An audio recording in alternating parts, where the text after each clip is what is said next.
আসসালামু আলাইকুম রহমতুল্লাহি ওবরাকাতু। কি অবস্থা সবার, কেমন আছেন আপনারা? আরও একটা ভিডিওতে আপনাদেরকে স্বাগত। আপনারা দেখতে পাচ্ছেন যে আমি ছাদের উপর উঠতেছি এই সিঁড়ি দিয়ে, কারণ এই সিঁড়ি দিয়ে আমাদেরকে ছাদের উপর উঠতে হয়। এই বিল্ডিংয়ে আর অন্য কোনো সিঁড়ি নেই। আজকের কমপ্লেন হচ্ছে যে এই বাসাতে গরম পানির প্রেসার পাচ্ছে না বা গরম পানি নিচে যাচ্ছে না, কারণ এখানে গরম পানির লাইন ফেটে গেছে। এর আগের দিন আমি এসে দেখে গেছি। আসলে এই সমস্যাগুলোর প্রধান কারণ হচ্ছে এখানে যে পিভিসি পাইপগুলা গাড়া দিয়ে লাগানো হয়। তো পিভিসি পাইপগুলার যে টি বা এলবো থাকে, তো গাড়াগুলো যখন শুকায় যায় তখন গরম পানির লাইনে লিক হয় টি বা এলবোর পাশ দিয়ে। তো সেম এখানে একই সমস্যা হয়েছে। প্রথমে আমাকে যে হিটারটা আছে, হিটারের যে পাওয়ার আছে 220 ভোল্টের, তো আমাকে আগে পাওয়ারটা ডিসকানেক্ট করতে হবে, কেননা যে পানিও পড়তেছে, হিটারটা অনেক খারাপ হয়ে গেছে, পানি লিক হচ্ছে হিটার দিয়ে। তো হিটারের পাওয়ারটা ডিসকানেক্ট না করলে কাজ করতে অনেক সমস্যা হয়ে যাবে। তো আমি আগে হিটারের পাওয়ারটা আগে ডিসকানেক্ট করে দিচ্ছি। আর আমার সাথে যে আছে তাকে বলতেছি যে জায়গাটা শুকনো করার জন্য পানিগুলো ফেলে দিয়ে জায়গাটা শুকনো রাখার জন্য, কেননা জায়গাটা যদি শুকনো না হয় পরবর্তীতে কাজ করতে অসুবিধা হবে। কেননা যে গ্লুটা লাগাবো তখন পাইপটা যখন শুকনো হবে তখন কাজটা পারফেক্ট হবে, আর পরবর্তীতে ইনশাল্লাহ কোনো সমস্যা হবে না।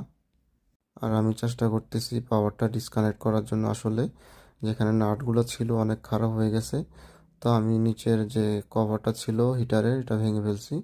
ভেঙে ফেলে পরে দেখতেছি যে তারেরও সমস্যা আছে। তো আমি পরবর্তীতে ফ্লাশ দিয়ে টান দিয়ে যে তারটা ছিল খুলে ফেলছি, টেপ লাগিয়ে পরে এক পাশে রেখে দিলাম আমি।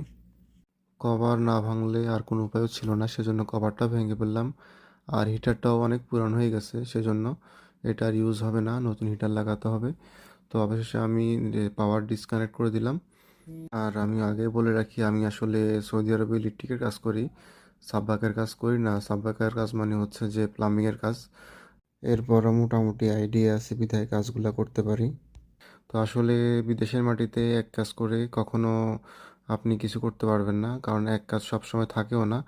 তো আপনাকে অন্তত দুইটা কাজ জানতে হবে, হয়তো ইলেকট্রিকের কাজ বা সাববাকের কাজ, বা হয়তো এসির কাজ। এগুলোর চাহিদা অনেক বেশি। তো আপনি বিদেশে আসার আগে অবশ্যই কিছু হাতের কাজ শিখে আসবেন, অবশ্যই আপনার কাজে লাগবে। আর আমি তো সাববাকের কাজ করি না, সেজন্য হয়তো আমি জিনিসগুলোর নামও জানি না। এখন যেটা লাগাচ্ছি সেটা হচ্ছে অ্যাঙ্গেল বাল্ব, সেটাও খারাপ হয়ে গেছে।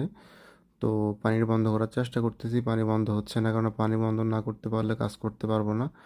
তো চেষ্টা করতেছি পানি বন্ধ করার জন্য। এই কাজটা করতে আমার অনেক সমস্যার সম্মুখীন হতে হয়েছে, কেননা এখানে সব কিছুই পুরানো, কোনো কিছুই নতুন না। যেটাই ধরি সেটাই ভেঙে যায় বা বা অনেক খারাপ হয়ে আছে। পানি বন্ধ হচ্ছে না, যে ঠান্ডা পানির লাইনটা ছিল সেটাও বন্ধ হচ্ছে না।